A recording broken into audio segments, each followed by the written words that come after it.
Hello friends, स्वागत है आपका आपके इस YouTube channel to news for student पर। दोस्तों, इस वीडियो में हम बात करेंगे बीएसएससी सीजीएल 3 से संबंधित और उसके अलावा अन्य परीक्षाओं से संबंधित जो कि बिहार में होने वाले हैं या फिर हो चुके हैं। ठीक है, तो यहाँ पर आपने जैसा कि देखा कि 3rd ग्रेजुएट लेवल का एग्ज़ाम हुआ था, मेंस हुआ, पीटी हुआ, उसके बाद सारा कुछ हुआ। तो यहाँ पर कल स्कोर कार्ड जारी किया गया था, लेकिन ये भी एक तरह से मजाक ही हुआ, क्योंकि स्कोर कार्ड के नाम पर सिर्फ इन्होंने रैंक जारी कर दिया है। और दोस्तों, यहाँ पर सब कुछ डेटा दिया हुआ है, बशर्ते सिर्फ और सिर्फ स्कोर कार्ड नहीं कि आपने टोटल 600 अंकों के एग्ज़ाम में आपने कितने मार्क्स लाए, तब जाके आपका रैंक कितना बना। ठीक है, तो ये चीज़ें बीएसएससी ने नहीं दी है और ये कहीं ना कहीं क्वेश्चन मार्क लगाती है बीएसएससी के कार्यप्रणाली पर कि आप ऐसा आखिर करते क्यों हैं। क्या आप छात्रों से पैसा नहीं लेते हैं? 540 रुपये आप फॉर्म भरने टाइम में लेते हैं पीटी के एग्ज़ाम के समय, फिर मेंस के एग्ज़ाम के टाइम में भी आप लोग 500 रुपये लेते हैं। यानी कुल मिलाकर देखा जाए तो दोस्तों कि आप बार बार परीक्षाओं का पैसा लेते हैं। तो ये पैसा किस काम में आता है? क्या सिर्फ पेपर बनाने में, वो 10 रुपये का पेपर बनाने में आपको 500 रुपये खर्च हो जाते हैं, या एग्ज़ाम सेंटर चूज करने में 500 रुपये खर्च हो जाते हैं? भाई, आपसे छोटे छोटे जो बोर्ड है, भर्ती आयोग है, वो कम कम पैसे में पूरे प्रोसेस के साथ चलते हैं। वहाँ पे कैंडिडेट भी बहुत कम अपीयर होते हैं, यानी कि फॉर्म भी बहुत कम गिरते हैं, यानी कि उनकी कमाई भी बहुत कम होती है, उसमें भी वो अच्छे तरीके से एग्ज़ाम कंडक्ट करवा लेते हैं और उसके बाद सारा प्रोसेस सही से करते हैं। लेकिन आपसे ना एग्ज़ाम कंडक्ट होता है सही से, और ना ही आप रिजल्ट सही से प्रोसेस में लाते हैं, या फिर आंसर की वगैरह जो भी हो। तो ऐसा क्यों? जैसा कि आप कहिएगा कि हम जल्दीबाजी के लिए ऐसा करते हैं, तो आपके पास जल्दीबाजी क्या है? आप वैकेंसी अगर निकालते हैं आज के डेट में, तो उसको प्रोसेस को ख़त्म होते होते, यानी फाइनल रिजल्ट होते होते 3 साल 4 साल भी लग जाते हैं। बहुत ज़्यादा फास्ट करते हैं तो 2 साल लगता है।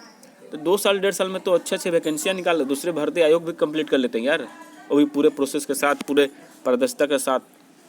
तो ये चीज़ें होनी चाहिए। अगर ऐसा हाल रहा बीएसएससी का, तो हो सकता है कोई ऐसा मनचला लड़का जो बार बार असफल हो रहा हो, लेकिन उसको लगता है कि उसके मार्क्स अच्छे आ रहे हैं, कहीं भेंट आ जाइएगा रास्ते में तो अच्छे तरीके से पूछ लेगा।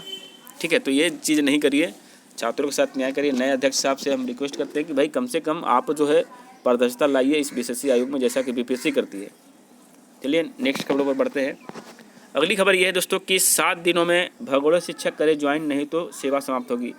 अब भाई, भगोड़े शिक्षक नहीं है, वो कहीं ना कहीं अपने दूसरे जगह पे ज्वाइन कर लिए होंगे। ऐसा नहीं कहिए कि भगोड़े शिक्षक हैं। हाँ, ज्वाइन कर लिए तो उनके पहले यहाँ पे अपना रिपोर्ट देना चाहिए था कि हाँ भी यहाँ भी ज्वाइन नहीं करेंगे, यहाँ पे हम नौकरी नहीं करेंगे, शिक्षक नहीं बनना चाहते हैं। बीएड की डिग्री मैं हवा में उड़ाने के लिए लिया था, बशर्ते कि गलती से जी इसमें आ गया। ठीक है, तो ये बोल देना चाहिए उस छात्र को। चलिए आगे बढ़ते हैं।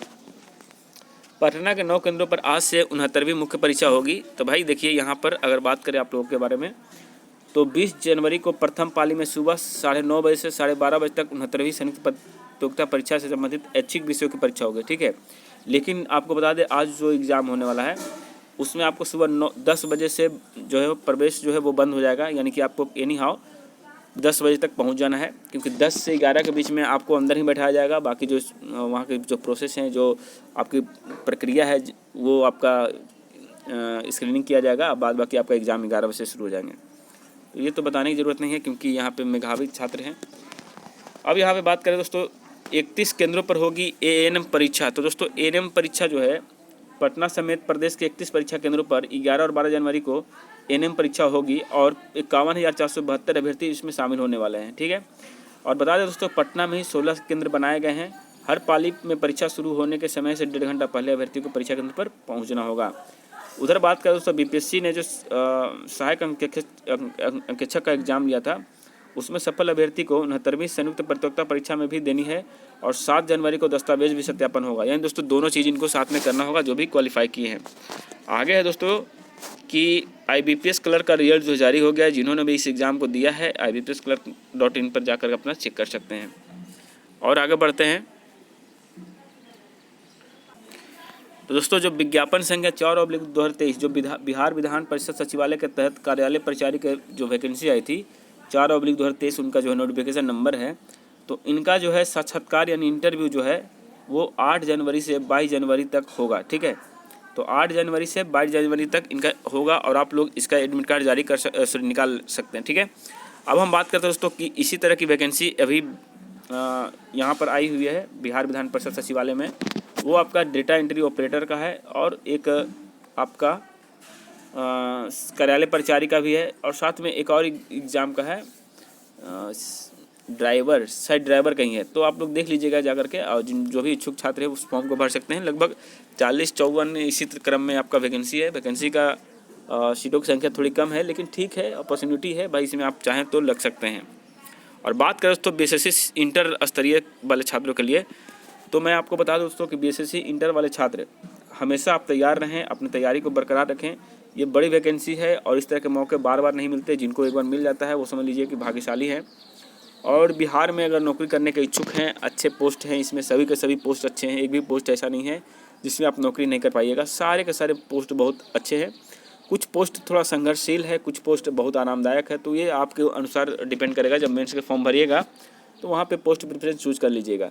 फिलहाल हम यही कहेंगे कि तैयारी करते रहिए। मैं आपको इसके बाद एक नेक्स्ट वीडियो आएगा जिसमें मैं आपको बताऊँगा कि बीएसएससी अभी तक जितने भी एग्ज़ाम्स लिए हैं, जिसमें से चाहे वो एएनएम की बहाली हो, चाहे अमीन की बहाली हो, चाहे वो टीचर की बहाली हो। बीएसएससी पहले टीचर की बहाली लेती थी। तो बिहार में जितने भी एग्ज़ाम हुए बिहार एसएससी के थ्रू, उन सभी के परीक्षाओं में उन्होंने किस टॉपिक को सबसे ज़्यादा महत्व दिया है, कौन से टॉपिक से सबसे अधिक क्वेश्चन आए हैं, उसके ऊपर डिटेल में वीडियो मैं लाने वाला हूं। तो इसके लिए आपको थोड़ा सा इंतजार करना पड़ेगा। नेक्स्ट वीडियो इसी के ऊपर होगा। चलिए मिलते हैं, तब तक जय हिंद, जय भारत।